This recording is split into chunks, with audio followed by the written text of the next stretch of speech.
Hello students, कैसे हो आप लोग। मौर्य एजुकेशन में आपका स्वागत है। स्टूडेंट्स, आज हम यहाँ पर मेन मुद्दे पर बात करेंगे जो book keeping and introduction of book keeping and accountancy के बारे में, जो कि बहुत इम्पोर्टेंट टॉपिक पर अब हम आ चुके हैं। बेसिक जो जितना नॉलेज चाहिए था हमने यहाँ पर देख लिया है और सीख लिया है। आज हम 1.8 में देखेंगे accounting concept, conventions and principle. Accounting का कॉन्सेप्ट क्या होता है, अकाउंटिंग हम क्यों करते हैं। तो meaning and importance of accountancy concept यहाँ दिया है, अकाउंटिंग का कॉन्सेप्ट दिया हुआ है। देखिए अकॉर्डिंग यहाँ क्या दिया है, accounting is a means of communicating the result of business operations to various parties interested in or connected with the business. Owners, creditors, investors, banks and financial institution, government and other agencies को भी ये सारी चीज़ों के बारे में knowledge रखने के लिए, जानकारी के लिए हमको अकाउंटिंग करना पड़ता है। अकाउंटिंग हमारा मेन मुद्दा, अगर हम देखें तो शब्द ही अकाउंटिंग है। तो अकाउंटिंग हमारा मेन मुद्दा रहता है किसी भी बिजनेस का पूरा रिकॉर्ड मेंटेन करने को, उसको हम अकाउंटिंग बोलते हैं।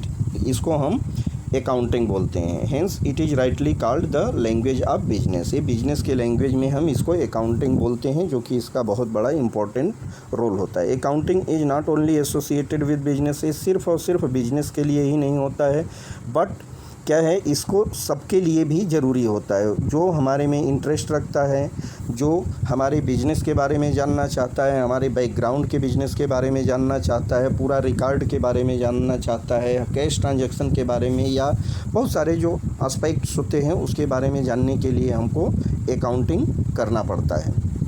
तो book keeping and accounting is an art of recording, classifying and summarise transaction of business concern in a systematic manner. ठीक है, बुक कीपिंग क्या है, book keeping and accountancy is a art of recording, classifying and summarising transactions of business concern in the systematic manner. किसी भी manner मतलब होता है तरीका, एक आर्ट है। अकाउंटिंग एंड बुक कीपिंग को क्या कहा गया है, एक आर्ट कहा गया है, जो किसी डिटेल को, किसी एक स्पेसिफिक प्रोडक्ट या स्पेसिफिक एंट्री के बारे में उसको अच्छे ढंग से, सिस्टमेटिक ढंग से रखने की कला को हम बुक कीपिंग कहते हैं। इम्पोर्टेंस ऑफ अकाउंटिंग कॉन्सेप्ट, इसका इम्पोर्टेंस क्या है, इसका महत्व क्या है, हम क्यों रखना चाहते हैं और इसको रखने का फ़ायदा क्या है। ये भी ज़रूरी है कि हम कोई काम करते हैं, अगर उससे हमको कोई बेनिफिट नहीं दिख रहा है, कुछ हमारे काम का नहीं है, तो ऐसा काम हम क्यों करेंगे। तो यहाँ इसका हम फ़ायदा देख लेते हैं बच्चों। देखिए, जब फ़ायदे की बात आती है तो ये क्या है हमारे लिए, अगर देखेंगे तो importance of accounting concept first है रिलायबल फाइनेंशियल स्टेटमेंट। ये क्या है, हमारे लिए रिलायबल होता है, मतलब ये रियल, सारी चीज़ें हमको रियल यहाँ पर बताई जाती है जो बिजनेस के स्टेटमेंट। तो रिलायबल फाइनेंशियल स्टेटमेंट होता है एक हमारा वास्तविक कड़ी बताता है, वास्तविक स्टेटस बताता है किसका, फाइनेंशियल स्टेटमेंट। यहाँ क्या दिया है, यूनिफॉर्मिटी इन प्रेजेंटेशन, किसी चीज़ को हम एकदम यूनिक तरीके से, अच्छे तरीके से उसको रिप्रेजेंट कर सकते हैं, उसमें कोई भी उतार चढ़ाव या कोई भी कमियां या कोई भी भूल की बात या कुछ भी ऐसा एंट्री नहीं रहेगी, जो भी रहेगा एक क्लियर रहेगा। Generally acceptable basic of measurement, ये सारी चीज़ें से क्या होता है कि जो बेसिक हमारे बिजनेस के मेजरमेंट की बात आए या बिजनेस की बात आए या आगे इसमें कुछ भी हमको जो भी नॉलेज चाहिए, ये सारी चीज़ों का रिकॉर्ड वहाँ से हमको पूरा स्टार्टिंग टू लास्ट तक का डिटेल मेंटेन किया जाता है। प्रॉपर इन्फॉर्मेशन टू ऑल, और यहाँ जो भी इंफॉर्मेशन रहती है स्टेप बाय स्टेप रहती है, रिकॉर्ड मेंटेन किया गया रहता है, तो टिल लास्ट तक हम पूरा डिटेल स्टेप बाय स्टेप देख सकते हैं। वैलिड एंड अप्रोप्रिएट एजम्पशन, और जो भी रिकॉर्ड रहता है यहाँ पर वैलिड होता है, चाहे बैंक के लिए हो, चाहे फाइनेंस के लिए हो, चाहे किसी भी, या हमको इनकम टैक्स फाइल करना हो, या हमको किसी भी प्रकार का जो लीगल इन्फॉर्मेशन की भी ज़रूरत पड़े, तो ये सारी चीज़ों से हमको यहाँ पूरा डिटेल मिल जाता है।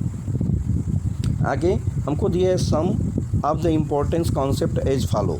देखिए, बिजनेस एंटिटी, ये हमारे पूरे बिजनेस एंटिटी को बताता है, तो ये सारी चीज़ें आपको थोड़ा देखनी पड़ेगी। मनी मेजरमेंट, हमारा मनी मेजरमेंट मतलब हमारे बिजनेस में पैसे के आने जाने की पूरी स्टेटस को बयां करता है। तो ये सारी चीज़ क्या होता है, इसमें मनी का रिकॉर्ड पूरा किया जाता है, सारे रिकॉर्ड यहाँ पर मेंटेन किए जाते हैं। तो हमारा ये पूरा रिकॉर्ड बताता है। जैसे कि देखिए मनी के रिकॉर्ड में कि मान लीजिए कोई बिजनेस है, उसके पास क्या है, 5 कंप्यूटर है, 2 टेबल्स हैं एंड 3 चेयर्स है। The assets can not be added to give useful information unless they are expressed in monetary term. तो 1,50,000 फॉर कंप्यूटर, 15,000 का टेबल बताया गया है और 2,500 रुपीज़ चेयर्स का। अब उसकी काउंटिंग से मतलब नहीं है हमको, अगर असेट्स की वैल्यू देखना है तो वहाँ उसकी अमाउंट क्या बनती है, अमाउंट से मायने रखता है। और अमाउंट को हम मनी में ही मेजर करते हैं, दूसरा तो और मेजर करने का कोई तरीका नहीं है। Cost concept and assets is recorded in the book on the basis of its historical cost. इसकी जो कॉस्ट होती है बच्चों, कॉस्ट को ही हम यहाँ पर रिकॉर्ड करते हैं। उसकी सेलिंग वैल्यू क्या आएगी, कब क्या होगी, कम होगी या ज़्यादा होगी, उसकी बात हम यहाँ नहीं करते हैं। तो यहाँ हमको कॉस्ट कॉन्सेप्ट भी क्लियर रहता है। जैसे फर्नीचर हमने 3 लाख रुपए का परचेज किया, ठीक है। जैसे हमने कोई फर्नीचर क्या किया, 3 लाख का परचेज किया और सेम कॉस्ट, और इसकी कॉस्ट को हम रिकॉर्ड कितना करेंगे बुक में, सेम अमाउंट से करेंगे। अब ऐसा नहीं कि उसकी सेलिंग अगर मान लीजिए 4 लाख चल रही है तो हम अपने बुक में उसकी वैल्यू 4 लाख शो करेंगे, हम एक्चुअल वैल्यू उसकी शो करते हैं, ठीक।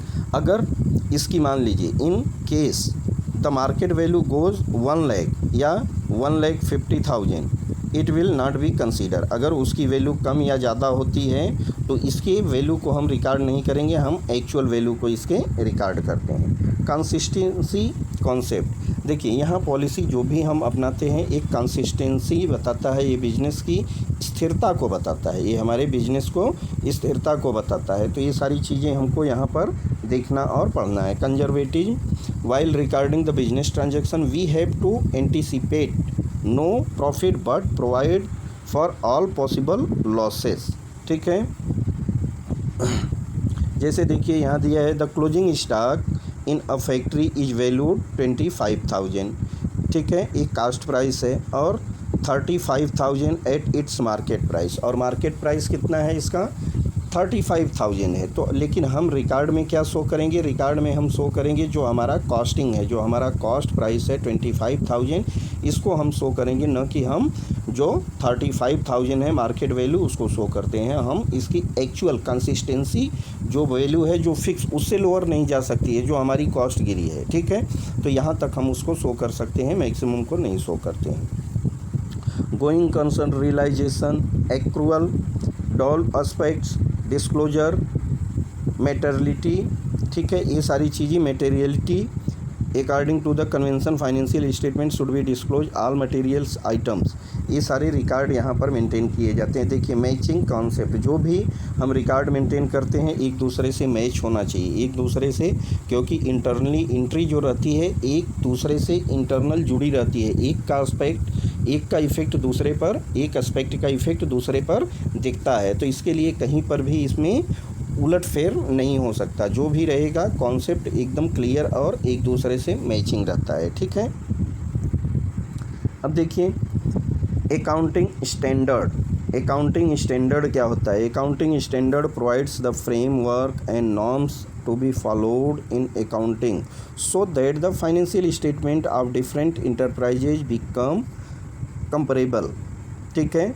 देखिए जो भी हम रिकॉर्ड मेंटेन करते हैं ये क्या रहता है, एकदम क्लियर रहता है, इसमें किसी भी प्रकार का हम कहीं पर एंट्री में कोई भी रॉन्ग एंट्री नहीं करते हैं। हमारी कोशिश रहती है कि 100% प्योर एंड श्योर रहता है। तो इससे हम किसी और बिजनेस से या किसी और फ्रेमवर्क से हम इसको कंपेयर कर सकते हैं, क्योंकि यहाँ पर डिटेल एक्यूरेट रहती है।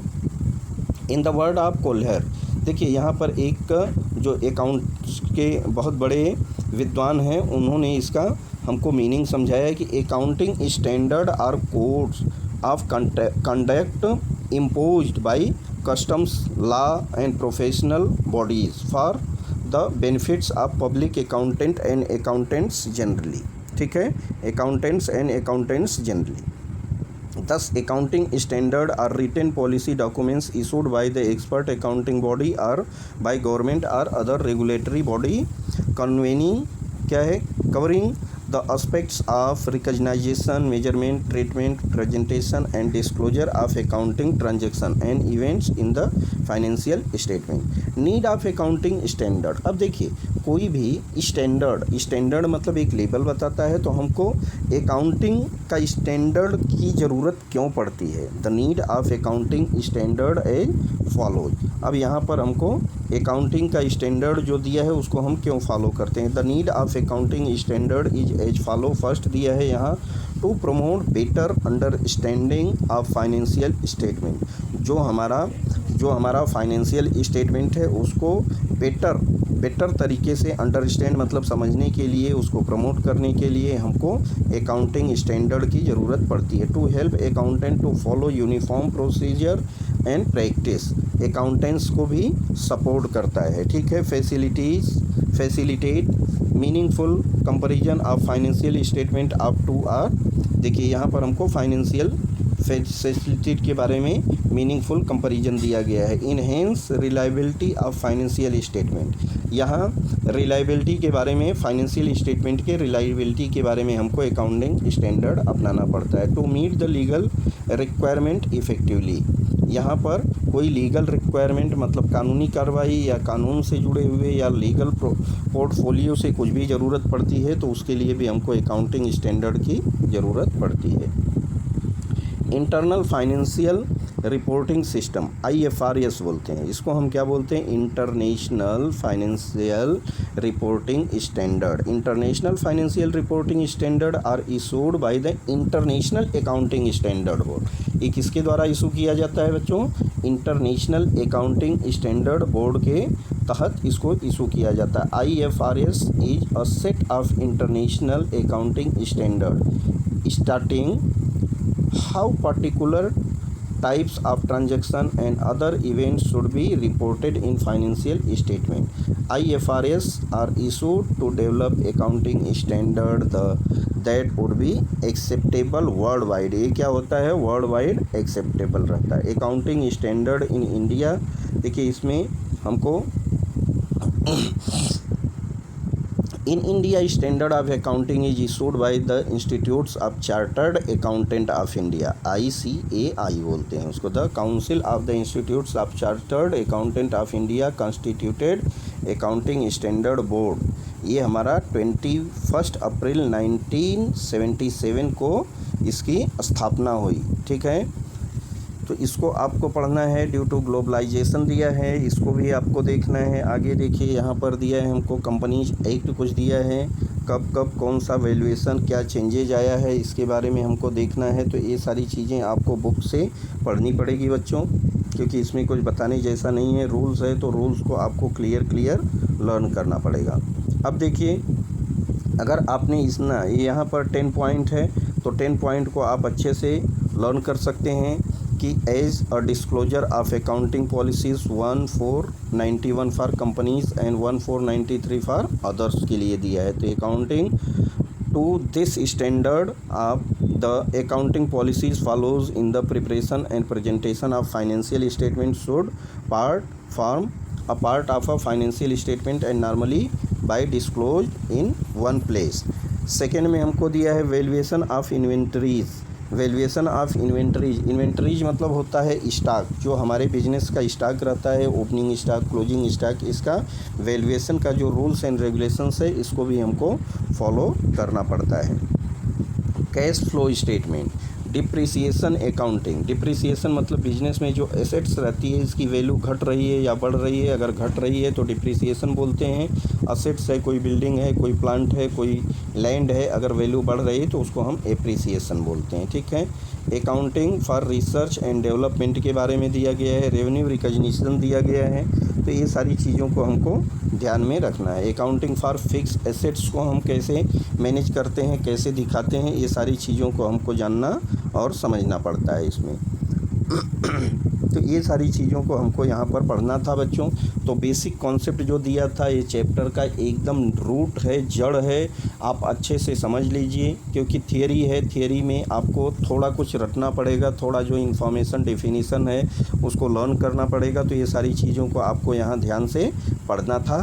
तो यहाँ पर इस चैप्टर को हम ख़त्म करते हैं। आगे देखिए, जब हमने यहाँ तक सीख लिया, जान लिया, तो इसी चैप्टर से रिलेटेड हमको कुछ क्वेश्चन मिलेंगे जो कि आपको अच्छे से समझना पड़ेगा। आंसर इन वन सेंटेंस दिया है कि व्हाट इज बुक कीपिंग। तो book keeping and accounting is a art for a record maintaining.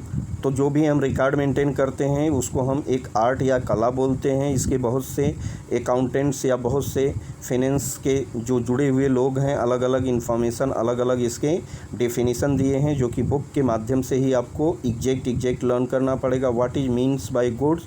Goods किसको बोलते हैं? जिस टाइप का हम बिजनेस करते हैं उसमें जो प्रोडक्ट या जो कच्चा माल हम यूज करते हैं उसको हम गुड्स बोलते हैं। उसको हम रॉ मटेरियल बोलते हैं। उस रॉ मटेरियल से हम कुछ नया प्रोडक्ट जो वहाँ कंस्ट्रक्ट करते हैं उसको हम फिनिश्ड गुड्स बोलते हैं। What is a capital. Capital को हमने पढ़ा। कैपिटल क्या होती है? जो first time initial amount invest किया जाता है प्रोप्राइटर के थ्रू या कंपनी के थ्रू या जिस माध्यम से, इसको हम कैपिटल बोलते हैं। ड्राइंग, जो हमारा इन्वेस्टर या जो प्रोप्राइटर रहता है, जो पर्सनल यूज के लिए पैसा यूज करता है, उसको हम ड्राइंग बोलते हैं। ये सारी चीज़ें हमने पढ़ा।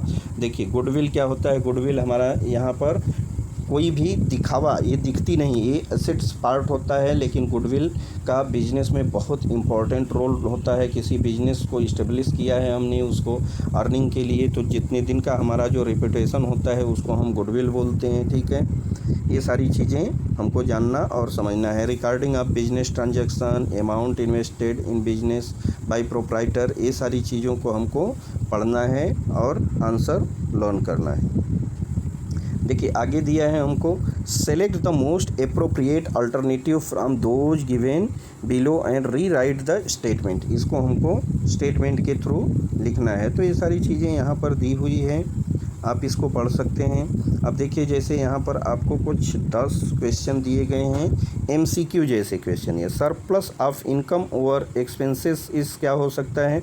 जब हमारी इनकम एक्सपेंस के ऊपर भारी पड़ेगी, मतलब हमारी इनकम ज़्यादा है और एक्सपेंस कम है, तो हमको क्या होगा?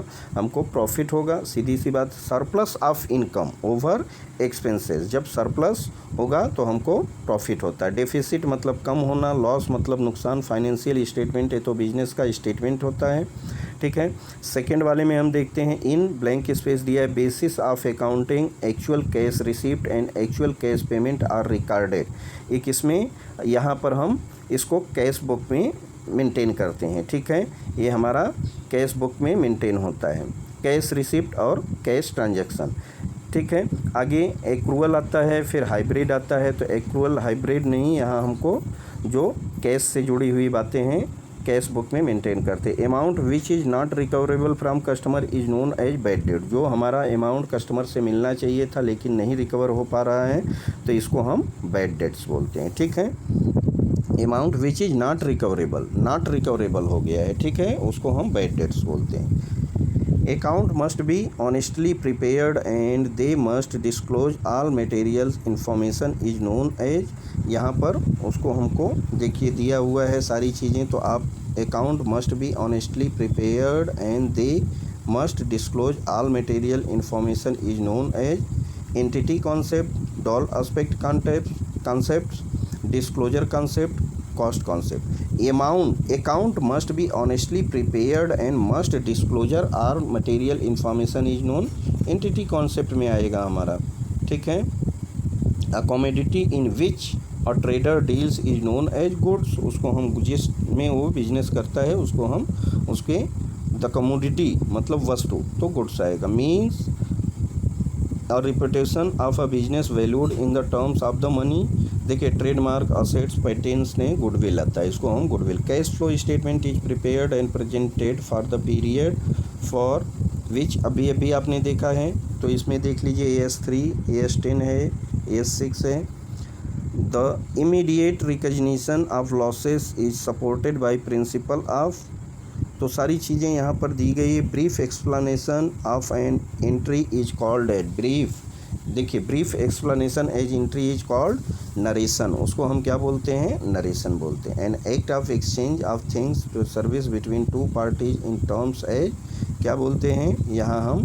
देखिए an act of exchange of things और service between two parties is terms हम ट्रांजैक्शन बोलते हैं। इसको हम क्या बोलते हैं? इसको हम ट्रांजैक्शन बोलते हैं। तो इस तरह से आपको इसको पूरा तैयार करना है बच्चों, आप इसको अच्छे से देख लीजिए। यहाँ पर हमको दिया है आगे कुछ क्वेश्चंस को प्रिपेयर करना है।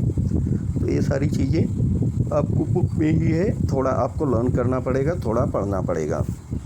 आगे हमको सेकंड चैप्टर आ जाएगा, meaning and fundamentals of double entry book keepings, जो कि हम नेक्स्ट चैप्टर में पढ़ेंगे। तब तक के लिए थैंक यू, बाय।